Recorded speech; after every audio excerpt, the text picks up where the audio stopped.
India का favourite sport है cricket, लेकिन सोचिए अगर एक टीम में सिर्फ बैट्समैन ही हो और बाकी प्लेयर्स ही ना हो तो क्या मैच जीत पाएंगे? बिल्कुल नहीं, क्योंकि एक स्ट्रॉन्ग टीम बनाने के लिए जितना इम्पोर्टेंट बैट्समैन होता है उसी के साथ साथ बॉलर्स भी होते हैं, विकेट कीपर्स भी होते हैं, फील्डर्स भी होते हैं और ऑलराउंडर्स तो चाहिए। और इन सबको मैनेज करने के लिए चाहिए होता है एक smart coach. Same to same वैसे ही म्यूचुअल फंड्स भी एक क्रिकेट टीम की तरह ही तो होते हैं, क्योंकि इनकी कैटेगरीज जैसे इक्विटी, डेट, हाइब्रिड या सॉल्यूशन ओरिएंटेड म्यूचुअल फंड्स, इन हर एक कैटेगरी का अपना एक रोल होता है जो इन्वेस्टर्स के शॉर्ट टर्म गोल्स और उसके लॉन्ग टर्म गोल्स, उसका रिस्क एपेटाइट, इन सब के हिसाब से परफेक्टली फिट होता है और पोर्टफोलियो उसी के हिसाब से डिज़ाइन भी होता है। तो सवाल यह है कि क्या आप एक एग्रेसिव बैट्समैन जैसे इन्वेस्टर हैं जो कि हाई रिस्क लेके फास्ट रिटर्न चाहता है, या फिर एक डिफेंसिव और लॉन्ग टर्म प्लेयर की तरह सोचने वाले इन्वेस्टर्स हैं। सो माय डियर इन्वेस्टर्स, इस वीडियो सीरीज़ में हम एक्सप्लोर करेंगे म्यूचुअल फंड की हर कैटेगरी को और आपको हेल्प करेंगे ये समझाने में कि कौन सी कैटेगरी आपके इन्वेस्टमेंट स्टाइल से मैच करती है। तो चाहे आप बिगिनर हो या एक्सपीरियंस इन्वेस्टर, इस वीडियो सीरीज़ के सभी पार्ट्स को देखें और देखने के बाद आप अपना पोर्टफोलियो एक चैंपियन क्रिकेट टीम की तरह डिज़ाइन कर पाएंगे। So let's start with the first mutual fund category, equity mutual funds.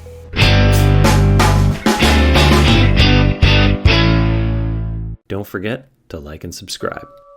So equity mutual funds अपने आप में एक बहुत बड़ी कैटेगरी है। इस चार्ट की मदद से जो आपकी स्क्रीन में आपके सामने है, इक्विटी कैटेगरी को 3 सब कैटेगरी में हमने डिवाइड किया है। सबसे पहले आता है market cap based mutual funds. इनमें लार्ज कैप फंड्स हैं, मल्टी कैप फंड्स हैं, large and mid cap funds हैं जो इन दोनों का कॉम्बिनेशन होता है, फ्लैक्सी कैप फंड्स हैं, मिड कैप फंड्स हैं और हैं स्मॉल कैप फंड्स। अब आते हैं दूसरी सब कैटेगरी के ऊपर। तो दूसरी सब कैटेगरीज के जो नाम हैं वो specific strategy based mutual funds कहलाते हैं। इनमें आते हैं वैल्यू फंड, इनमें आता है कॉन्ट्रा फंड्स, इसमें आते हैं focus funds, dividend yield funds और ELSS फंड्स जो बेसिकली हम टैक्स सेविंग के लिए यूज़ करते हैं।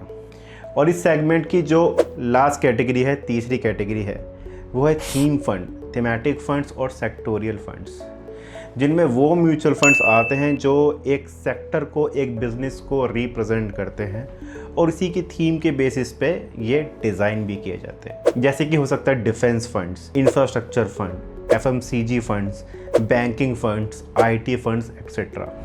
अब एक एक करके इक्विटी म्यूचुअल फंड्स की इन सभी कैटेगरी को हम डिटेल में समझते हैं। तो शुरुआत करते हैं लार्ज कैप फंड से। इन्हें हम ब्लू चिप फंड्स भी बोल सकते हैं, क्योंकि कुछ AMC के अंदर इन्हें ब्लू चिप फंड्स के नाम से भी लिस्ट किया जाता है। ये निफ्टी के टॉप 100 स्टॉक्स में आते हैं और हर एक लार्ज कैप स्टॉक का मार्केट कैप 84,000 करोड़ रुपए से ऊपर होता है। यस, 84,000 करोड़ रुपीज़ से ऊपर। निफ्टी का current large cap market capital है वो 2,52,65,199 करोड़ रुपए का है। तो एक large cap mutual fund portfolio में एटलीस्ट 80% लार्ज कैप स्टॉक्स होते हैं और बाकी के 20% कहाँ होते हैं, ये हम जानेंगे इन सभी कैटेगरीज को एक्सप्लेन करने के बाद। तो बने रहिए वीडियो के अंदर। तो लार्ज कैप म्यूचुअल फंड्स, कुछ AMC में इन्हें ब्लू चिप म्यूचुअल फंड भी कहा जाता है, इसके नाम से भी ये लिस्ट होते हैं। तो ब्लू चिप फंड्स में और लार्ज कैप फंड्स में कंफ्यूज मत होना, ये दोनों सेम ही फंड्स हैं। तो अब बात करते हैं मिड कैप म्यूचुअल फंड्स में। और मिड कैप स्टॉक्स जो निफ्टी के 101 से 250 स्टॉक्स के अंदर ही आते हैं। और अगर हम बात करें कि इनके मार्केट कैप की, तो इनका मार्केट कैप शुरू होता है 27,000 करोड़ रुपए से 84,000 करोड़ रुपीस के बीच में। निफ्टी का जो current mid cap mutual funds का मार्केट कैपिटल है वो है 72,30,213 करोड़ रुपए। एक मिड कैप म्यूचुअल फंड्स में एटलीस्ट 65% स्टॉक्स जो होते हैं वो मिड कैप के ही होते हैं। अब बात करते हैं स्मॉल कैप फंड्स की, जो एक हाईली रिस्की म्यूचुअल फंड्स होते हैं। ये हाई रिस्क और हाई रिटर्न के कंसेप्ट पे काम करते हैं। तो निफ्टी के जो 251 ऑनवर्ड स्टॉक्स आते हैं उन्हें कहा जाता है स्मॉल कैप, और इनका जो मार्केट कैप होता है वो 27,000 करोड़ रुपए से नीचे ही होता है। निफ्टी का current small cap mutual funds का जो मार्केट कैपिटल है वो है 72,00,000 13,688 करोड़ रुपए। एक स्मॉल कैप म्यूचुअल फंड में मिड कैप म्यूचुअल फंड की ही तरह 65% स्टॉक्स जो होते हैं वो स्मॉल कैप के होते हैं। अब इन तीनों कैटेगरी को समझने के बाद हम आते हैं बाकी के इक्विटी म्यूचुअल फंड की कैटेगरीज पर जो लार्ज कैप, मिड कैप और स्मॉल कैप का यूज़ करके डिज़ाइन की जाती हैं। तो इस कैटेगरी में जो नेक्स्ट फंड है उसे कहते हैं मल्टी कैप फंड। इन फंड्स में मिनिमम 25% जो इन्वेस्टमेंट होता है वो लार्ज कैप, मिड कैप और स्मॉल कैप, इन तीनों कैप्स के अंदर वेरी करता है, इक्वली डिस्ट्रीब्यूट होता है, ठीक है। और इसके जो बाद का 25% होता है उसे फंड मैनेजर अलग अलग सेक्टर्स में, अलग अलग कैप्स में मार्केट के जितने भी टर्म्स, डायनामिक्स होते हैं उसको ध्यान में रखते हुए अपनी स्ट्रेटजी के साथ इन्वेस्ट करता है। नेक्स्ट कैटेगरी जो है हमारी वो है फ्लैक्सी कैप फंड्स। इसमें कोई रिस्ट्रिक्शन नहीं है, ये स्कीम फ्लैक्सीबल है और फंड मैनेजर की स्ट्रेटजी के हिसाब से ये किसी भी मार्केट कैप, किसी भी सेक्टर में फ्लैक्सीबल नेचर के साथ इन्वेस्ट करते हैं। जो इस सेगमेंट में जो नेक्स्ट कैटेगरी है वो है लार्ज कैप और मिड कैप का कॉम्बिनेशन, इसे कहते हैं लार्ज और मिड कैप फंड। इसमें एटलीस्ट 35% लार्ज कैप स्टॉक्स में इन्वेस्ट किया जाता है और 35% जो रिमेनिंग है वो मिड कैप में किया जाता है। अब आते हैं डिविडेंड यील्ड म्यूचुअल फंड के अंदर। ये जो म्यूचुअल फंड्स हैं ये specific strategy based mutual funds हैं और इसकी पहली जो कैटेगरी है उस कैटेगरी में आता है डिविडेंड यील्ड म्यूचुअल फंड। ये मेनली 65% इसका जो वॉल्यूम है वो इन्वेस्ट करता है डिविडेंड यील्डिंग स्टॉक्स में या डिविडेंड यील्ड स्टॉक्स में जो अपने इन्वेस्टर्स को डिविडेंड प्रोवाइड करता है। अब जो नेक्स्ट कैटेगरी है उसे कहते हैं वैल्यू फंड्स और कॉन्ट्रा फंड्स। तो वैल्यू फंड्स और कॉन्ट्रा फंड्स ये दोनों ही specific strategy based mutual funds हैं, लेकिन इनका अंडर वैल्यूड स्टॉक को ढूंढने का जो तरीका है वो अलग अलग है। वैल्यू फंड्स उन कंपनीज में इन्वेस्ट करते हैं जो अपनी असली वैल्यू से कम प्राइस में ट्रेड कर रही होती है, जबकि कॉन्ट्रा फंड उन स्टॉक्स में पैसा लगाते हैं जो अभी अंडर परफॉर्म कर रहे हैं, लेकिन जो फंड मैनेजर हैं उनके अनुसार फ्यूचर में ये रीबाउंड कर सकते हैं, इसके अंदर वो कैपेबिलिटी होती है। चलिए इसे एक छोटे से एग्जांपल से समझते हैं। एक वैल्यू फंड मैनेजर ये मानते हैं कि कोई कंपनी की एक्चुअल वैल्यू अगर 100 रुपीज़ है लेकिन आज वो 80 रुपीज़ पे ट्रेड कर रहा है तो वो स्टॉक वैल्यू म्यूचुअल फंड के अंदर कंसीडर कर लिया जाता है।